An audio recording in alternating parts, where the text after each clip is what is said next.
सभी भक्तों को राधे राधे। हर हर महादेव। कैसे हैं आप सब? आप सबका पूजा विथ प्रिंस चैनल में हार्दिक स्वागत है। आज हम व्रत करेंगे श्री कृष्ण जन्माष्टमी के बारे में। कब है, कब से लग रहा है आदि इसकी सारी जानकारी के बारे में आज हम बात करेंगे। भादो मास के अष्टमी तिथि को कृष्ण जन्माष्टमी के नाम से मनाया जाता है। अष्टमी को ही कृष्ण जन्माष्टमी का यह व्रत पड़ता है। इस साल 2024 में कृष्ण जन्माष्टमी 26 अगस्त को पड़ रहा है। कुछ जगह 27 अगस्त को भी है, पर उस दिन मान्य बहुत कम है, तो इस व्रत को आप 26 अगस्त के दिन रखें तो सर्वश्रेष्ठ माना गया है।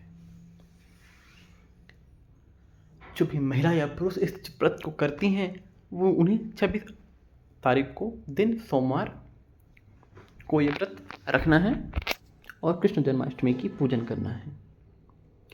कृष्ण जन्माष्टमी का पूजन हमेशा रात के 12 बजे ही किया जाना चाहिए, क्योंकि श्री कृष्ण भगवान का, हमारे कृष्ण कन्हैया इस पृथ्वी में अवतरण उनका रात के ठीक 12 बजे ही हुआ था। इसलिए हमें भी रात की ठीक 12 बजे कृष्ण जन्माष्टमी का पर्व, ये उत्सव मनाना चाहिए और भगवान कृष्ण को सेवा आराधना करना चाहिए।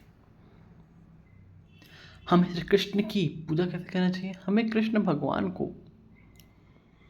किसी चीज़ से सुबह ही ढक दीजिए, खीरा इत्यादि में, जिससे भी आपको ढकते बने। उसके बाद रात्रि की ठीक 12 बजे उन्हें जगाइए, निकालिए और फिर उन्हें पंचामृत से अभिषेक कराइए।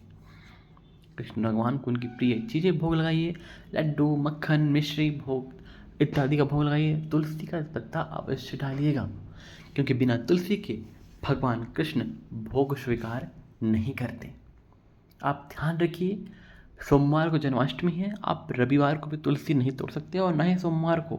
आप सैटरडे को ही तुलसी तोड़कर, यानी शनिवार को ही तुलसी तोड़कर एक पात्र में या प्लास्टिक में अच्छे से रख लीजिए, बहुत सारा। और क्योंकि आपको वे 2 दिन तुलसी का दल नहीं तोड़ना है, इस चीज़ का भी आपको विशेष ध्यान रखना है, क्योंकि इस दिन तुलसी का पत्ता तोड़ने से भगवान कृष्ण नाराज होते हैं। तो हम जितना पुण्य नहीं करेंगे, हम जितना पूजा नहीं करेंगे, उतना हम पाप के भागीदारी बन सकते हैं। बाकी भगवान तो प्रेम के भूखे हैं, आप उन्हें बुला सकते हैं तो बुला लीजिए और स्वयं अपने हाथों से खिला लीजिए।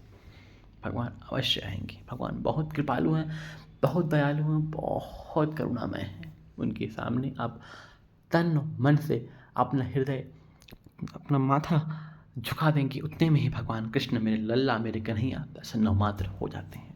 उसके बाद भगवान को वस्त्र पहनाइए। भगवान को श्रृंगार बहुत पसंद है, तो आप कृष्ण कन्हैया को बहुत सुंदर सुंदर सा कान का, बांसुरी, माला, मुकुट, वस्त्र इत्यादि उन्हें पहनाकर उन्हें उनका श्रृंगार कीजिए।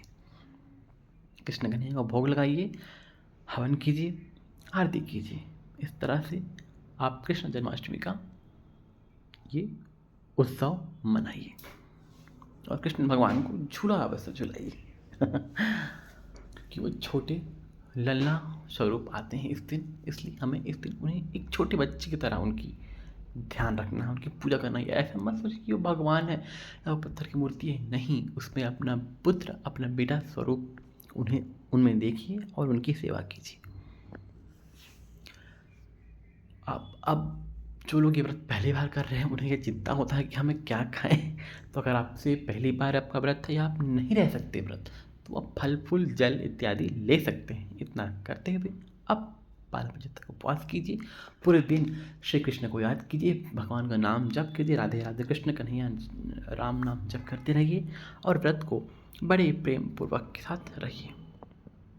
उसके बाद रात्रि में भगवान को पूजा पाठ करने के पश्चात आप प्रसाद स्वरूप जो भी आपने बनाया है फल ग्रहण कर सकते हैं और अपना व्रत तोड़ सकते हैं।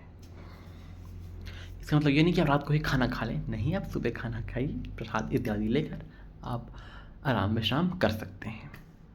और आपके यहाँ बहुत सारा भजन कीर्तन हो रहा है तो आप रात्रि जागरण कीजिए, और उत्तम है और सर्वोत्तम है। एक दिन भगवान के लिए जागने में क्या दिक्कत है? नहीं, अगर आपसे नहीं हो रहा तो आप सो भी सकते हैं। भगवान सिर्फ भाव देखते हैं और कुछ भी नहीं। तो इस तरह से आप कीजिए।